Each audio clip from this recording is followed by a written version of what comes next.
जी, hello viewers. मैं हूं कमर चीमा अपने यूट्यूब चैनल कमर चीमा के साथ। और व्यूअर्स, मेरे साथ मौजूद हैं जनाब रोहित शर्मा साहब। किसी तारीफ के मोहताज नहीं है, बड़े दबंग सहाफ़ी हैं और बड़ा ज़बरदस्त मुकदमा लड़ते हैं भारत का। और अक्सर जब कुछ ख़ास किस्म की उलझन में पड़ जाएं तो फिर रोहित भाई से जो टेक्निकल चीज़ें होती हैं वो समझ नहीं होती हैं। रोहित भाई, जो आज की मैं बहस में बात करना चाह रहा हूँ और आपसे पूछना भी चाहता हूँ, वो ये है कि हाल ही में थोड़े दिन पहले जो आपकी त्रिपुरा के चीफ मिनिस्टर हैं बिप्लब कुमार साहब, उन्होंने एक, वो कहते हैं ना, एक पता नहीं कंट्रोवर्सी है या हकीकत है, उन्होंने ये कह दिया कि जो अमित शाह साहब हैं आपके होम सेक्रेटरी, उन्होंने ये कहा कि जो नेपाल और श्रीलंका है वहां पे हमारी हुकूमत होगी। तो ये क्या मतलब, ये हकीकत है, ये सो माइंडसेट है, या इंडिया करना चाहता है, या उनसे गलती हो गई, ये क्या चीज थी? देखिए, अमित शाह ने कभी खुद ऐसा नहीं बोला। ये स्टेटमेंट बिप्लब देव की तरफ से आई। बिप्लब देव एक चीफ मिनिस्टर हैं। हमारे पास एक्चुअली चीफ मिनिस्टर्स की कमी नहीं है। हमारे पास अभी एक जम्मू एंड कश्मीर में अगर चीफ मिनिस्टर होते तो हमारे पास 31 चीफ मिनिस्टर होते। 28 यूनियन टेरिटरीज, 28 स्टेट्स और 3 यूनियन टेरिटरीज, यानी कि जम्मू एंड कश्मीर, पौंडीचेरी और दिल्ली, इन 3 में हमारे पास चीफ मिनिस्टर का प्रोविजन है। असेंबली है तो वो आ जाएगी असेंबली एक और। तो ये हमारे कई चीफ मिनिस्टर्स में से एक हैं। अब जहां तक बात ये कि हाँ, इन्होंने मेरे हिसाब से जो बोला है वो एक मजाक के तौर पे बोला है। क्योंकि अगर ऐसा होता कि हम नेपाल में और श्रीलंका में और भूटान में अगर गवर्नमेंट बना लेते अपनी, तो फिर उनके लिए पंजाब में बनाना कौन सा टफ था। पंजाब में तो कांग्रेस गवर्नमेंट है। आप दूसरे कंट्री में बनाने की बात कर रहे हो, अपने कंट्री, और वहां पर अगर बीजेपी गवर्नमेंट बनाएगी भी तो यार उसको सिटीजनशिप कैसे मिलेगी। ये कोई सीरियस लेने वाली बात नहीं दिख रही मुझे। विप्लव देव ने मजाक में बोला है, जो भी उन्होंने बोला है। एक एक एक it is just like a जुमलो, जैसे वो जुमला बोलते हैं ना, वो है कहानी। कोई इसमें सीरियसनेस नहीं है। क्योंकि ऐसा हमने पहले देखा है इनफैक्ट, मतलब पास्ट में, कि जो भी एक पार्टी की गवर्नमेंट एक कंट्री में है, दूसरे कंट्री में भी उसी पार्टी की है, तीसरे कंट्री में उसी पार्टी की है, ऐसा हुआ है। ये हुआ था कम्युनिज्म के साथ, लेकिन वो चीज अब बहुत कम दिख रही है, क्योंकि कम्युनिस्ट पार्टी की गवर्नमेंट बहुत ज्यादा कंट्रीज में है नहीं, और कम्युनिस्ट पार्टी की गवर्नमेंट फ्रांस में भी इस समय शायद नहीं है। तो और दूसरी जगह सोशलिस्ट पार्टी की गवर्नमेंट दूसरी जगह आई थी। लेकिन बीजेपी एक ऐसी आइडियोलॉजी नहीं है जिसको दूसरे कंट्रीज में कहीं पे बहुत ज्यादा रेलेवेंस मिलती हो।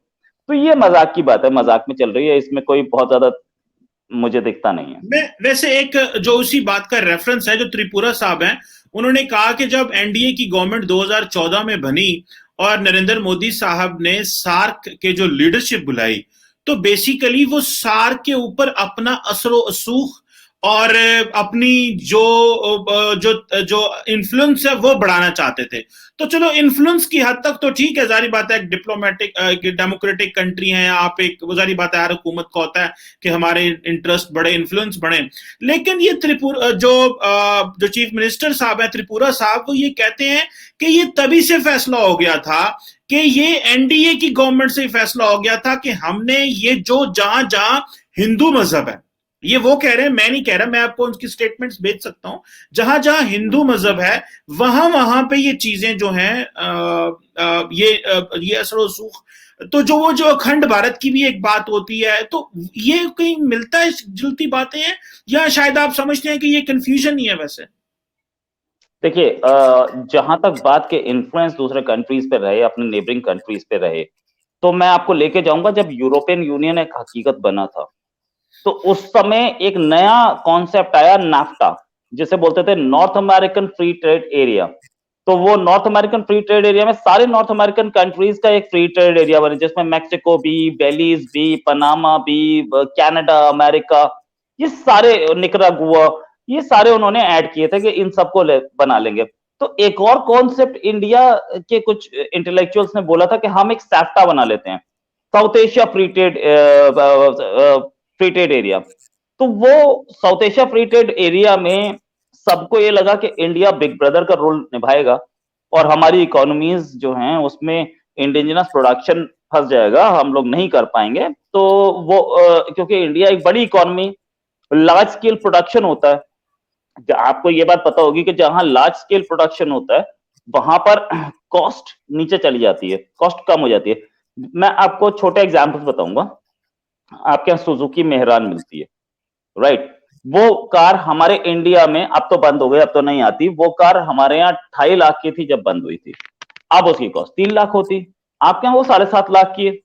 तो इस तरीके से इंडिया की, ये मोदी ने बुलाया, तो उससे पहले भी इंडियन इन्फ्लुएंस था, और मोदी ने अभी अपनी जो कोरोना वैक्सीन दी है उससे इन्फ्लुएंस बढ़ा ही है नेबरिंग कंट्रीज में। सारे नेबरिंग कंट्रीज को तो हम दे चुके हैं कोरोना वैक्सीन। तो इन्फ्लुएंस शुरुआत से मनमोहन सिंह के टाइम पे भी था, अटल जी के टाइम पे भी था, उससे पहले के प्राइम मिनिस्टर के टाइम पे हम लोग साउथ एशिया में हमारा इन्फ्लुएंस था, नो डाउट अबाउट इट। तो इन्फ्लुएंस बढ़ाना अलग बात होती है, वहां गवर्नमेंट बनाना है यार, वो एक मतलब एक्सट्रीम पे कहानी है जी। लेकिन चले आप ये बात कह लें रोहित भाई, लेकिन मैं आपको यहाँ पे कोट कर दूं, जो बीजेपी के स्पोक्स पर्सन है, जो भारतीय जनता पार्टी और खासकर त्रिपुरा में, उन्होंने इस बात को डिफेंड किया है और उन्होंने कहा कि जो ये रेफरेंस दिया जा रहा है अमित शाह साहब जब पार्टी के प्रेसिडेंट थे, तो वो बेसिकली जो पार्टी के बीजेपी के तवीलुल मुद्दती नजरियाती अजायम के बारे बात कर रहे थे। अब ये जो तवीलुल मुद्दती लॉन्ग टर्म आइडियोलॉजिकल जो पर्सपेक्टिव है उसकी बयान कर रहे थे, और ये समझते हैं, और ये बीजेपी के तर्जमान जो हैं, और मैं उनका नाम भी ले सकता हूं, त्रिपुरा में जो बीजेपी के तर्जमान नेंदू भट्टाचार्य साहब हैं, if I can pronounce him right और रॉन्ग, सॉरी फॉर दैट, वो कहते हैं कि हमने अपने भारतीय फलसफे और सकाफत को मुख्तलिफ ममालिक में वुसअत देने का काम तवील अरसे का शुरू कर रखा है। हम कभी ये नहीं समझते कि इंतहाबी मुकाबलों में हिस्सा लेना हमारा बुनियादी मसला है, हम हर जगह जी। तो मैं, what is important for us, ये चीज, ये सोच, क्योंकि ये मैं नहीं कह रहा, ये कांग्रेस पार्टी और बाकी बहुत सारे लोग जो एक प्रोग्रेसिव इंडियंस हैं वो भी ये कहते हैं कि ये बेसिकली जो बीजेपी है वो एक वो अपने आप को, वो अपनी नजरियात को और अपने जो विजन है उसको, फलसफे को एक्सपैंड करना चाहती है बाकी ममालिक में। तो एक पार्टी कैसे बाकी ममालिक में ये कर रही है, और पार्टी ने डिफेंड किया है सीएम साहब की गुफ्तगू को, रोहित भाई। देखिए, एक आदमी ने बोला और उसी स्टेट के दूसरे आदमी ने उसको डिफेंड कर दिया, ठीक है, फाइन। मैं ये नहीं बोलूंगा कि ऐसा कुछ ये गलत बोल रहे हैं या वो, मैं आपको सिंपल सा लॉजिकल बात करूंगा। लॉजिकल बात ये है कि बीजेपी की गवर्नमेंट हमारे यहाँ वेस्ट बंगाल में नहीं है, और बहुत कोशिश के बाद भी आई नहीं है अब तक। इस इलेक्शन होने जा रहा है अगले 3 महीने में, आपको पता चल जाएगा। चांसेस हैं कि देखिए क्या होता है, we don't know, but BJP is very strong there. BJP ने बहुत स्ट्रांगली बाउंस बैक किया है। पिछली बार जो लोकसभा इलेक्शंस हुए थे, 42 लोकसभा सीट में से 18 बीजेपी लाई थी। लेकिन ऐसा भी होता है कि आप मोदी की पॉपुलैरिटी इतनी हाई है, जहां खड़ा कर दीजिए वहां आप ले जाते हैं। दिल्ली में 7 सीट्स बीजेपी लेके गई थी, दिल्ली की 7 लोकसभा सीट से 7 बीजेपी लेके गई थी। लेकिन विधानसभा जब आई तो फिर से क्लीन स्वीप, मींस 50 से ज्यादा सीट्स, 70 में से 60 से ज्यादा सीट्स आम आदमी पार्टी ले गई। उससे आगे बात करते हैं जो पूरा का पूरा कोरोमंडल कोस्ट है हमारा, जो कि हमारा ईस्टर्न साइड ऑफ कोस्ट है, उसे कोरोमंडल कोस्ट बोलते हैं। तो कोरोमंडल कोस्ट में पूरे पे बीजेपी कहीं नहीं है। नेक्स्ट स्टेट उड़ीसा, वहां पे नवीन पटनायक इज वेरी स्ट्रांग, वो अब भी वहीं पे हैं। उससे अगली स्टेट आपकी बनी आंध्र प्रदेश। आंध्र प्रदेश में they have Reddy as the chief minister, और वो वहां पे भी बीजेपी कहीं दिखती नहीं है, बहुत स्ट्रांग नहीं है। उसके साथ ही तेलंगाना है, तेलंगाना में भी बीजेपी बहुत स्ट्रांग नहीं है। तमिलनाडु में they had 1 MP last time around, इस बार वो एक एमपी भी नहीं है उनके पास। विधानसभा में कोई बहुत अच्छा, मतलब विधानसभा में उनका प्रेजेंस ही बहुत बड़ी चीज है ना। और केरला में they are becoming better now, that is the Malabar coast, the western coast, हमारा मलाबार कोस्ट, उसमें बीजेपी की प्रेजेंस ठीक है। जब एक पार्टी अपने ही कंट्री में पूरी जगह नहीं है, तो वो कैसे उम्मीद कर सकती है कि किसी दूसरे कंट्री में जाकर के हम गवर्नमेंट बना लेंगे। दूसरी चीज, उसमें लीगल नेटिविटीज बहुत आती हैं। क्या नेपाल कि हाँ जो इलेक्शंस होते हैं वो लोकल इश्यूज पे होते हैं। ऐसा ही बंगाल में लोकल इश्यूज पे हुए, ऐसा ही उड़ीसा में, आंध्र प्रदेश में, तमिलनाडु में, इधर लोकल इश्यूज पे होते हैं। लोकल इश्यूज पे अगर अगर वहां के लोग चाह रहे हैं कि बीजेपी हमारे पास आए, जैसे कम्युनिस्ट को बोला था, that's a different thing all together. लेकिन कितने परसेंट चांसेस हैं इस चीज के कि नेपाल के लोग या श्रीलंका के लोग बोलेंगे कि हमारी जितनी पार्टीज हैं वो सब बेकार हैं यार, अपन बीजेपी को लाते हैं? कितना, मुझे तो चांसेस बहुत कम लग रहे हैं, 1% भी नहीं है। ये सारी की सारी चीजें जो है ये सब मजाक में बोली हुई चीजें हैं, इसका इतना कोई मुझे तो नहीं लगता इसमें कुछ है। और Amit Shah Amit Shah is an extremely practical man, बहुत ही प्रैक्टिकल आदमी है वो, और बहुत ही हार्ड वर्किंग है। अमित शाह और मोदी दोनों के बारे में ये फेमस है कि दोनों 4 ही घंटे सोते हैं और दोनों सारे टाइम काम में लगे रहते हैं, ठीक है। तो इतना अगर प्रैक्टिकल आदमी है, जिनके लैपटॉप पे, मतलब जब ये गुजरात में थे तो पूरे गुजरात के एक एक गांव की, एक एक डिस्ट्रिक्ट की डेमोग्राफी इनके लैपटॉप पे होती थी कि कितने लोग हैं, कितने कांग्रेस के वोटर हैं, कितने बीजेपी के वोटर हैं, कौन कौन की बैकग्राउंड है, एक एक आदमी का हिसाब किताब था उसमें। जब ये इतने लेवल तक, इतने माइन्यूट लेवल तक ये बात करते हैं, इतने माइन्यूट लेवल तक ये देखते हैं, तो क्या इन्हें नेपाल नहीं पता है, क्या इन्हें श्रीलंका नहीं पता है कि हम वहां कैसे बनाएंगे? इम्पॉसिबल है कि अमित शाह के दिमाग में ये चल रहा होगा कि मैं नेपाल में या श्रीलंका में बनाऊंगा अपनी पार्टी की गवर्नमेंट। मैं ये बात तो आपकी समझ गया, आपने वो जारी बात है कि उनकी जो पॉलिटिकल एक्यूमेन है उसके बारे में बात की, मैं इस पे भी बात करना चाहूंगा, लेकिन इसी से मैं थोड़ा सा एक लिंक सवाल कर दूं कि जो नेपाल के फॉरेन मिनिस्टर हैं प्रदीप साहब, उन्होंने ऑलरेडी प्रोटेस्ट और क्लैरिफिकेशन मांग लिया है इंडियन गवर्नमेंट से। सो इंडियन गवर्नमेंट ने कोई क्लैरिफाई किया है या अपनी पोजीशन इसके ऊपर स्टेट की है, कुछ आपको पता है इस हवाले से? हाँ, केपी ओली साहब ने भी इस पर अपने रिजर्वेशन दिखाए थे, ठीक है। अब एक स्टेटमेंट कहीं एक चीफ मिनिस्टर दे रहे हैं तो उस पर गवर्नमेंट ऑफ इंडिया से अभी ऑफिशियल क्लैरिफिकेशन मांगा है तो ऑफिशियल देंगे, अगर ऑफिशियल क्लैरिफिकेशन मांगा है तो।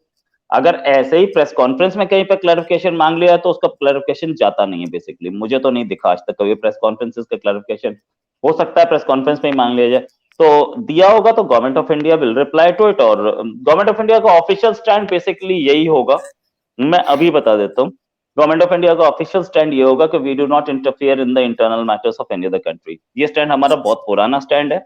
इस पे अगर गवर्नमेंट ये बोलती है कि हाँ हम चाहते हैं कि वहां बीजेपी गवर्नमेंट बन जाए, तो हम क्या पाकिस्तान को ये एक वो नहीं देने जा रहे हैं, एक एलिबी नहीं देने जा रहे कि हम तो दूसरे कंट्रीज के इंटरनल मैटर्स में इंटरफेयर करते हैं? तो it's going to be the same. चले लेकिन मैं थोड़ा सा इसको समझना चाह रहा हूं कि अमित भाई ये ठीक है, I got your point, you right, सारी बात है। इंडियन फॉरेन ऑफिस यही कहेगा कि we don't interfere in the internal affairs of the other country, so and सो।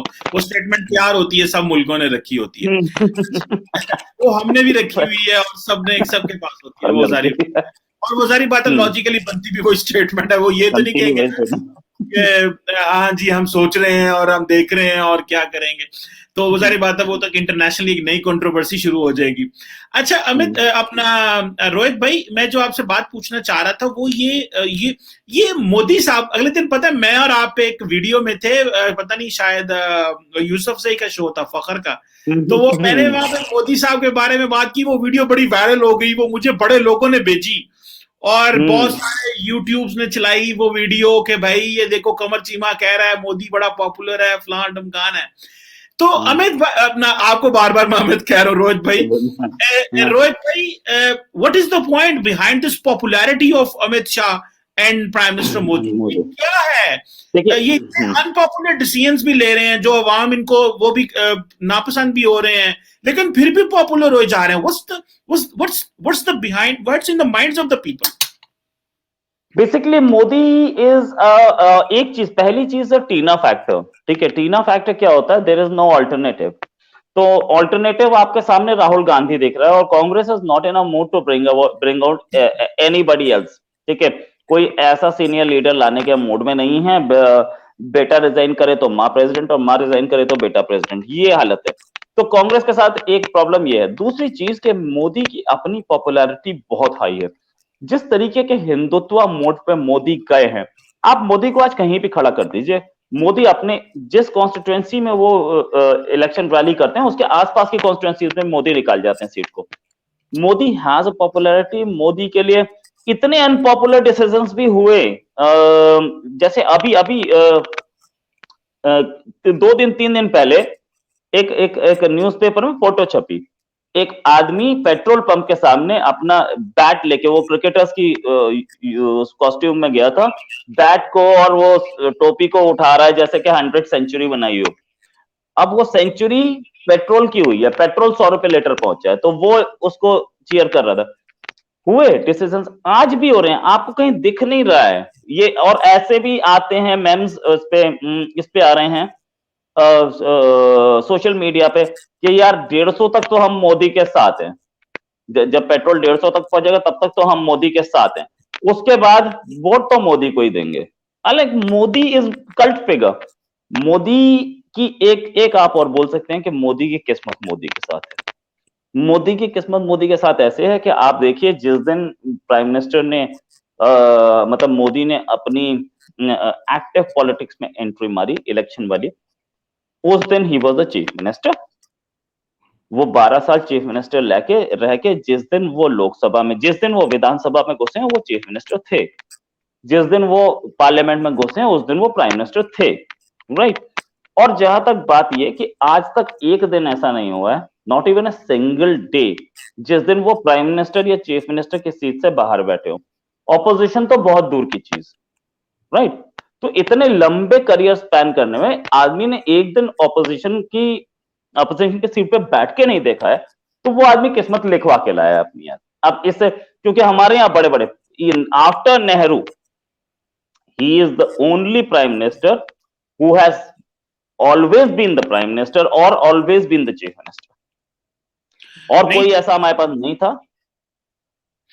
तो एक बात बताएं अपना रोहित जी, मोदी ऐसा क्या करके जा रहे हैं या ऐसा क्या करेंगे कि he will be remembered, will he be remembered like other Congress leaders की तरह रिमेंबर किए जाएंगे, या बीजेपी के लीडर्स के लिए किए जाएंगे, या do you think something is वो ज्यादा अरसे के लिए याद रखे जाएंगे?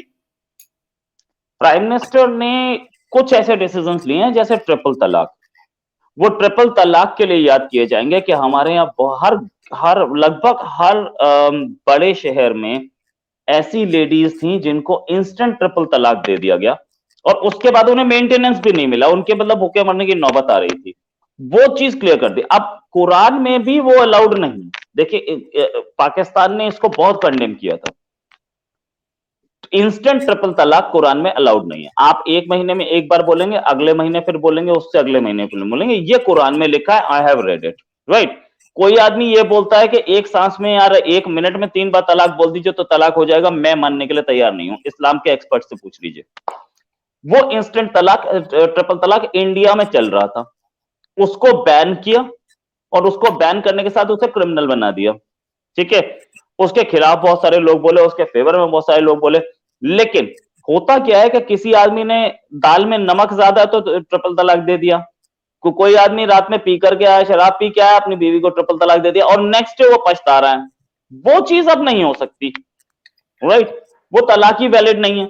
तो एक तो इसके लिए माने जाएंगे, एक कश्मीर के लिए याद किए जाएंगे। उन्होंने कश्मीर को जो 370 हटाई, ये बहुत पुराना इंडियंस का सपना था, and that was like super. उस दिन आप देखते कि सोशल मीडिया में क्या आ रहा था कि आज इंडिया को आजादी मिली है, आज इंडिया असली इंडिया बना है।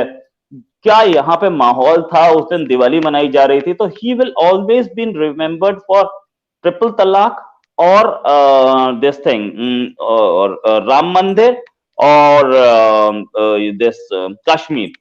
राम मंदिर भी एक बहुत पुराना सपना था लोगों का कि हमारा वहां राम मंदिर बने। हालांकि मस्जिद गिरा के बनाया गया था, जिसको मैं कभी सपोर्ट नहीं करता। अगर आप बनाना चाहते तो मुस्लिम से बात करके उसको रिमूव करके, आजकल तो ऐसी टेक्नोलॉजी भी आ गई कि पूरा स्ट्रक्चर उठा के आप कहीं और ले जाते हैं, राइट। तो ये किया जा सकता था, but then what happened has happened. तो उसमें भी मोदी याद किए जाएंगे इसी चीज के लिए कि ही डिड इट, और कोई गवर्नमेंट नहीं कर पाई। बहुत सारे तो खिलाफ बोल रहे थे। आज सिचुएशन ये है कि कांग्रेस के लोग जो राम मंदिर के खिलाफ बोल रहे थे वो डोनेशन दे रहे हैं। दिग्विजय सिंह डोनेशन दे रहे हैं राम मंदिर बनाने के लिए।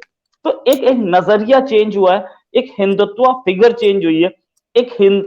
मैं जब छोटा था तो अगर मैं बोलता था मैं हिंदू हूं, तो मेरे को कॉम्युनल इंस्टेंटली ब्रांड कर देते थे। आज भी ये होता है, आज भी इंडिया में ये हो रहा है। मैं अगर ये बोल दूं ना कि यार हिंदुओं को भी इस कंट्री में बराबर राइट्स हैं, या मैं कहीं मुस्लिम्स जो पॉलिटिक्स कर रहे हैं यहाँ पे उसके खिलाफ बोल दूं ना, तो इंस्टेंटली मुझे ब्रांड कर दिया जाएगा कि ये आरएसएस का आदमी है। ये चीज अब वो आदमी तो फायदा लेने के चक्कर में इसलिए मुझे आरएसएस का ब्रांड कर रहा है, लेकिन ये चीज उनके खिलाफ चली गई। जितने ज्यादा को आरएसएस का आदमी बोलते चले गए, जितनी इस तरीके की पॉलिटिक्स होती चली गई कि ये कम्युनल है, तो हिंदुओं को ये लगा कि यार हम कम्युनल है। अगर हम अपने रिलीजन के बारे में बात करें, इस्लाम के बारे में जितने बात कर रहे हैं, सड़क पे खड़े होकर चीखते हैं कि हम मुसलमान हैं तो हम ये करेंगे, वो मस्जिद के बाहर रोड ब्लॉक करके नमाज पढ़ी जाती है, तो वो कम्युनल नहीं है क्या? इस चीज से एक ही आउटलेट दिखा इंडियन हिंदू को कि हम let's vote for Modi, let's bring in Modi and then see कि क्या हिंदुओं को कम्युनल ब्रांड किया जाता है या हिंदुओं को बराबर के राइट्स मिले। बहुत बड़ी एक एक एक, एक चीफ मिनिस्टर ने मंदिर 10 टूटते हैं भाई, मस्जिद भी 10 टूटती हैं। ऐसा कुछ नहीं होता इंडिया में कि यही है कि मंदिर ही टूट जाएगी। एक आईएएस ऑफिसर को सस्पेंड कर दिया ये बोल के कि इसने एक मस्जिद की दीवार तोड़ी। अरे एक गांव की मस्जिद थी, वो दीवार दोबारा बन जाती। आपने एक आईएएस ऑफिसर को सस्पेंड कर दिया उस पे। वही लीडर बाद में ये बोले कि अगर हमारी गवर्नमेंट आ जाएगी तो हम अंकोर वाट से बड़ा मंदिर बनाएंगे। There is a radical shift. एक पिछले प्राइम मिनिस्टर मनमोहन सिंह, उनका एक स्टेटमेंट बड़ा फेमस हुआ था, मैं वहां नहीं था, मैं उस प्रेस कॉन्फ्रेंस में नहीं था। उन्होंने ये बोला था कि इंडिया की रिसोर्सेज पे मुस्लिम्स का पहला हक है। ठीक है, ये छपा था अखबारों में, मैं वो पढ़ के बता रहा हूं। उसी गवर्नमेंट के चीफ आज जनेऊ लेके घूम रहे हैं। So this is the impact of Modi on Indian politics. So soft Hindutva, everybody is going through it now. बहुत पहले आप देखते थे कि सारे के सारे जितने भी ऑपोजिशन लीडर्स थे, सारे टोपी लगा के और सारे के सारे जा रहे थे उसमें इफ्तार पार्टीज में। वो चीज अब हमें नहीं दिख रही है। जिस आदमी ने मोदी को अटैक करते हुए बोला था, मोदी ने टोपी पहनने से मना कर दिया था एक गुजरात में एक फंक्शन में, when he was the chief minister. तो उन्हें मोदी को अटैक करते हुए ये बोला था कि अगर आपको प्राइम मिनिस्टर बनना है तो आपको टोपी भी पहननी पड़ेगी और तिलक भी लगाना पड़ेगा। आज उसी आदमी की ये हालत है कि अपनी स्टेट में वो माइनॉरिटी गवर्नमेंट चला रहा है। मोदी के 70 एमएलए हैं और उसके कम हैं, फिर भी उसी को चीफ मिनिस्टर बनाया गया है बिहार में, Nitish Kumar. So you have to look at it. The Prime Minister, the popularity of Prime Minister Modi is in fact rising by every passing day. जितने ज्यादा ऐसे इश्यूज आते हैं उतना ही बढ़ती जाती है पॉपुलैरिटी। तो फिर इस चीज को, ये मैं आखिरी सवाल आपसे कर रहा हूं रोहित भाई, तो इसका मतलब ये है कि भारत के अंदर जो मजहबी सियासत है और जो दाएं बाजू की हिंदू जो सियासत है वो अब जोर पकड़ रही है और जोर पकड़ चुकी है, और जो बाकी दाएं बाजू की जमातें थी वो भी पीछे रह गई हैं और मुसलमान भी पीछे रह गए हैं। सो जिसे आप कह लें कि Narendra Modi and Amit Shah have the monopoly over the entire right wing Hindu politics. In fact monopoly कोई आदमी खुद नहीं लेता, उसको लोगों ने दी है। उसको लोगों ने, अगर लोग उसे वोट नहीं देते तो वो नहीं बन पाता। विश्व हिंदू परिषद बहुत साल से पॉलिटिक्स कर रही थी हिंदूज की, कभी भी इलेक्शन भी वो नहीं लड़े। उनके लीडर्स जो इलेक्शन लड़े, अशोक सिंघल वगैरह जीते भी, ठीक है, उनके लीडर्स कोई बहुत ज्यादा वो सक्सेसफुल नहीं रहे। जब आता है बात इसकी हिंदुत्व की, तो ये रिलीजन के बेस पे पॉलिटिक्स आज से नहीं चल रही है। मैं आपको लेके जाऊंगा पीछे। ये जाती है कहानी 1970s के एंड में, 1978-79 की बात। एक लेडी थी शाहबानो, जिनको उसके हस्बैंड ने इंस्टेंट ट्रिपल तलाक दे दिया और उसके बाद उन्होंने कोर्ट में केस लड़ा। तो उनके हस्बैंड लॉयर ही थे, वो कोर्ट में लोअर कोर्ट से जीती, हाई कोर्ट से जीती, फिर उसके बाद वो सुप्रीम कोर्ट पहुंची। सुप्रीम कोर्ट में लोअर कोर्ट से शायद जीती और हाई कोर्ट से हारी, कुछ ऐसा केस था। सुप्रीम कोर्ट ने बोला कि अगर शाहबानो को देना है तो शाहबानो को कंपेंसेशन उसका बनता है, क्योंकि उसको तलाक दिया गया है और वो अपनी फैमिली कैसे चलाए, अपने बच्चे कैसे पाले। इस पर मुस्लिम उलेमास, राजीव गांधी गवर्नमेंट थी, इस पर मुस्लिम उलेमास ने क्या किया, अब राजीव गांधी गवर्नमेंट पे प्रेशर डाला कि आप मुस्लिम वोट बैंक लूज करेंगे, आप पार्लियामेंट से पास करा दो कि नहीं, कोई मेंटेनेंस मुसलमानों में नहीं बनता है, जो पहले स्टार्टिंग में पहले दिन वो मेहर की रकम बोली गई है बस वही होता है और कुछ नहीं होता है। तो इसको राजीव गांधी ने मुस्लिम प्रेशर में आके चेंज कर दिया। तो Rajiv Gandhi was projected as a pro Muslim prime minister, तो उसको बचाने के लिए राजीव गांधी ने ही, उसी टाइम पे राम जन्मभूमि का केस चल रहा था और वो केस डिसीजन फेवर में आया हिंदूज के, वो किसी जमाने में ताला लग गया था राम जन्मभूमि पे, क्योंकि वो मस्जिद थी और मस्जिद के साथ मंदिर निकले थे, मंदिर एक छोटा सा था, उसमें लाल राम लला की मूर्ति निकली थी। तो उसी जमाने में ताला लग गया था, वो ताला खुलवाने का जजमेंट था, जजमेंट आ गया कि खोला जाए और राजीव गांधी ने उसको खुलवाया। नॉट ओनली 3 घंटे में वो इंप्लीमेंट हो गया, उसके साथ साथ उस समय ऑफिशियल सिर्फ एक ही चैनल हुआ करता था इंडिया में, ऑफिशियल और कोई प्राइवेट चैनल्स नहीं थे। उस ऑफिशियल चैनल पे 3 घंटे के अंदर अंदर ब्रॉडकास्ट कर दिया गया कि राम मंदिर के हमने ताले खोल दिए। यहीं से शुरू हुई मजहबी सियासत। तो ये मुस्लिम और हिंदू की सियासत फिर उसके बाद घुसती चली गई एंड 1989 का इलेक्शन जिसको स्टार्ट किया, जिसका कैंपेन स्टार्ट किया प्राइम मिनिस्टर उस समय के राजीव गांधी ने अयोध्या से, तो ये सियासत लेके कौन आया था? बीजेपी ने बाद में उसको हाईजैक कर दिया, लेकिन अयोध्या स्टार्टिंग से इशू था राजीव गांधी का। और यहां तक के मणिशंकर अय्यर अपने इंटरव्यू में बोल चुके हैं कि मैंने तो कभी नहीं बोला था, मैं कैंपेन मैनेजर था, पता नहीं किसने उनको समझा दिया कि आप अयोध्या से शुरू कीजिए, और अयोध्या से स्टार्ट हो गया। So here is something what Congress brought in and BJP hijacked it. तो ये आज से नहीं चल रहा है, ये पहले से चल रहा है। हमारे यहाँ हज के लिए सब्सिडी हुआ करती थी, हज पे जो जाएगा उसको सब्सिडी मिलेगी, हिंदू जाते थे मानसरोवर कोई सब्सिडी नहीं थी। तो tolerance towards other religions was more rather than tolerance towards every religion because we were secular. अरे एक चीज ये पाकिस्तान की तरफ से भी ये बात आती है, इंडिया में माइनॉरिटीज पे जुल्म होता है। यार क्या मुस्लिम माइनॉरिटी है क्या इंडिया में? कौन सी माइनॉरिटी होती है भैया? 15% माइनॉरिटी, 1%, 2%, 3%, 4%, 5% मान लो यार, मैं 15% माइनॉरिटी होती है भाई। आप मेजोरिटी हैं, 15% पे हैं आप, बाकियों को तो देख ही नहीं रहे आप। और 15% किसी की पॉपुलेशन होती है, किसी को माइनॉरिटी नहीं माना जाता है, राइट? तो ये माइनॉरिटी वर्ड चीख चीख के कितने दिन मुस्लिम्स अपनी इस चीज को दिखाएंगे कि हमारे ऊपर ही हो रहा है। अरे भाई आपके ऊपर हो क्या रहा है? कुछ नहीं हो रहा। आप आके देखिए यहाँ पे जितने दंगे मिलते हैं उसमें किसी की बकरी दूसरे के पास चली गई तो उसने काट दी, या किसी का मोटरसाइकिल का टायर पंक्चर हो गया उस पर लड़ाई हुई। कोई मजहबी लड़ाई नहीं होती, उसके बाद वो मजहबी रंग दिया जाता है। अभी दिल्ली में हुआ, मैं आपको बताता हूँ, एक लड़के का मर्डर हुआ, शर्मा नाम था उसका, पूरा नाम भूल गया। पुलिस ने उसमें ये बोला गया कि वो राम मंदिर का चंदा मांग रहा था इसलिए उसका मर्डर हो गया। पुलिस ने क्लियरली बोल दिया यार ये आपस में पार्टी कर रहे थे इसलिए मर्डर हुआ, कोई इसमें मजहबी रंग कोई है ही नहीं, ठीक है? तो ऐसा 90% में नहीं होता है। और सीएए और ये जो दिल्ली दंगा, ये भी वही गेम है, ये भी वही गेम है। सीएए से किसी मुस्लिम को क्या प्रॉब्लम होगी? वो क्यों कर रहे हैं भाई? क्या प्रॉब्लम उनको? सीएए कहता क्या है? यही तो कहता है कि आपके पेरेंट्स और ग्रैंड पेरेंट्स इंडियन है तो आपको इंडियन सिटीजनशिप मिलेगी, यही तो कहता है। वो एनआरसी में भी यही है, ठीक है? सीएए ये कहता है कि अगर सीएए ये कहता है कि हमारी नेबरिंग कंट्रीज में किसी नॉन मुस्लिम पे तशद्दुद हो रही है तो उसको हम इंडिया की सिटीजनशिप दे सकते हैं, बस नहीं। एनआरसी आपसे मांगता है कि फादर और ग्रैंडफादर का प्रूफ, बस। अब ये बताइए कि आप लोग यहाँ रह रहे हैं इतने साल से, आपके पास प्रूफ होंगे? आप बोलते हैं हम कागज नहीं दिखाएंगे। भाई क्यों नहीं दिखाएंगे आप कागज? मेरे से भी मांगे जाते हैं। मेरा पासपोर्ट बना था, मैंने दिखाया नहीं था क्या?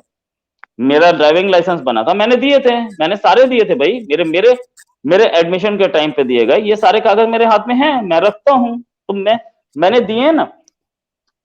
उन लोगों को सिर्फ अपोज करना है, इसलिए आज 1 साल हो चुका उसको बिल को लगे हुए, ये और को किससे कागज मांगे गए? किसी से मांगे गए हो तो बताएं। और दूसरी चीज, बांग्लादेशी जो इंडिया में आ गए, क्या आप उन्हें निकाल सकते हो? 3 करोड़ से ऊपर है भाई, 3 करोड़ बांग्लादेश ले लेगा आपके सिर्फ एक जबान पे कि ये आपके हैं। आप उनको यहाँ पे वोटर आईडी दे चुके हो, आप उनको यहाँ आधार कार्ड दे चुके हो, वो ले लेगा। ये किसको बेवकूफ बना रहे हैं? It is these are anti Modi protest जिसपे आपको परेशान किया जा रहा है, राइट? चले जिसपे वो किया जा रहा है, तो राइट। बस ठीक है रोहित भाई, मैं आपकी बात समझ गया कि नरेंद्र मोदी पॉपुलर लीडर हैं और वो he is using what he should use, और and he is a hard worker as well, and he is been putting a lot of effort and energy. So वो कोई भी हो, देखें, अगर उन्होंने गुजरात से अपना कैरियर शुरू किया और कहाँ से नीचे से चल के ऊपर आए, तो वन शुड प्रेज हिम, इसमें तो नहीं होनी चाहिए। लोग, मैं बहुत सारे इंडियंस को जानता हूँ, मैं उनसे मिला हूँ, बात हुई, उन्होंने कहा भाई आप मोदी को पसंद करें या ना करें, मोदी पॉपुलर है, दैट्स इट। आप उसे नफरत करें, गाली दें, प्यार करें, मोहब्बत करें, वो पॉपुलर है। So that means a lot, and democracy means this के दैट अगर एक पर्सन, बंदा पॉपुलर है तो पॉपुलर है, बात खत्म। क्योंकि हम लोगों पे छोड़ा हुआ है ना, so let's respect the mandate of the people. So Cheema sahab, एक और चीज बताऊंगा आपको, एक और चीज बताऊंगा। आपके बीजेपी में मुस्लिम्स कितने हैं आप गिन सकते हैं, ठीक है? बीजेपी में मुस्लिम्स हैं। बीजेपी को सपोर्ट करने वाली मुस्लिम्स पार्टी कौन सी है भैया? आप अगर आप देखें तो महबूबा मुफ्ती के साथ मिलकर के गवर्नमेंट बनी थी। क्या उस समय मोदी बहुत बढ़िया था? आप खराब हो गए, ठीक है? उससे आगे बात कर लेते हैं। मोदी ने खुद बोला कि मैं मुस्लिम्स को एक हाथ में कुरान दूंगा और एक हाथ में लैपटॉप दूंगा, ठीक है? इसको भी कंडेम किया गया, इसको भी कंडेम किया गया मुस्लिम पार्टीज की तरफ से और अपोजिशन की तरफ से। मोदी ने ये जो ग्रांट दी, वो ग्रांट भी वापस कर दी। अरे यार, तुम मतलब मोदी को अपोज कर रहे हो, आप अपना भला तो देखेंगे। ग्रांट, अच्छा, उसके बाद मुझे एक रॉयट नहीं बता सकते जो मोदी के टेन्योर में बड़ा रॉयट हुआ हो। मैं कांग्रेस के टेन्योर में 10 बता सकता हूं। गुजरात में रॉयट्स हल्के फुल्के होते, हर जगह होते हैं, उधर भी हो रहे हैं, लेकिन कोई बड़ा रॉयट्स मुझे बता दिया। मैं कांग्रेस के टेन्योर में कम से कम 50 बता सकता हूं बड़े रॉयट्स। और आपको होम मिनिस्ट्री हर महीने रिपोर्ट देती है, आप देख लीजिए बीजेपी रूल स्टेट में कितने होते हैं रॉयट्स और नॉन बीजेपी रूल्स में कितने होते हैं। अब ये बोला जाता है कि यार क्योंकि ये बीजेपी पावर में नहीं है इसलिए ये रॉयट्स कराते हैं, यही बोला जाता है। आप वेस्ट बंगाल देख लीजिए कितने रॉयट्स हुए, और यही आप यूपी में देख लो जहां योगी और मोदी दोनों बैठे हैं, कितने रॉयट्स हुए, राइट? तो ये अगर बोला जाता है तो इसका जवाब प्रमोद महाजन ने उस जमाने में दिया था कि यार अगर आपको रॉयट्स फिर खत्म करने हैं तो आप हमें पावर में रखो, खत्म, रॉयट्स होंगे ही नहीं, राइट? सिंपल। तो आप ये भी देखिए कि रॉयट्स से होता क्या, नुकसान क्या होता है। एक आदमी ने पूरी जिंदगी लगा करके घर बनाया है, वो रॉयट्स में जल गया, अब वो आदमी तो सड़क पे आ गया, दोबारा बनाएगा। रॉयट्स आप बीजेपी रूल स्टेट में आप देखते जाओ कितने हो रहे हैं, कांग्रेस रूल स्टेट में मैं आपको गिनवा देता हूं, या दूसरों पार्टी की रूल स्टेट में। सो बीजेपी हैज बीन, यही अटल जी के टाइम पे हो रहा था ये बीजेपी। या तो आप दूसरी ये बात मान लें कि मुसलमान डर जाता है बीजेपी का, भाई हिंदू डर रहा होता और रॉयट्स कम हो रहे तो इसका मतलब ये मान लेते हैं कि हिंदू जब डरता नहीं है उस समय रॉयट्स करता है। अगर मुसलमान बीजेपी के टाइम पे डर जाता है और रॉयट्स कम हो रहे हैं, इसका मतलब मुसलमान ही रॉयट्स कराते हैं। इसीलिए कोई आदमी ये बोलने के मूड में नहीं है, कोई भी अपोजिशन पे, इवन राहुल गांधी ये बोलने के मूड में नहीं है कि रॉयट्स इसलिए नहीं हो रहे क्योंकि मुसलमान डरा हुआ है, कोई बोलने के मूड में नहीं है। बोले मैच चैलेंज तम बोले, सबके सब ये बोलते हैं मुसलमान डरा हुआ है और रॉयट्स पे कोई बात करने के मूड में नहीं। दैट्स इट, असलियत ये है। चले, it's a long story and it's a long discussion and debate, or the best thing about Rohit bhai is that he understands the politics from inside. अच्छे से अंदर से politics बताते हैं, and this is what the quality of journalist is, कि चीजों को बड़ा in depth देखना, objectively देखना। Thank you very much, Rohit bhai. It was nice discussing with you the politics of Amit Shah साहब and Prime Minister Modi, and और ये जो नेपाल और श्रीलंका के ऊपर जो आप नई हुकूमतें बनाने वाले हैं। But thank you very much, thank you.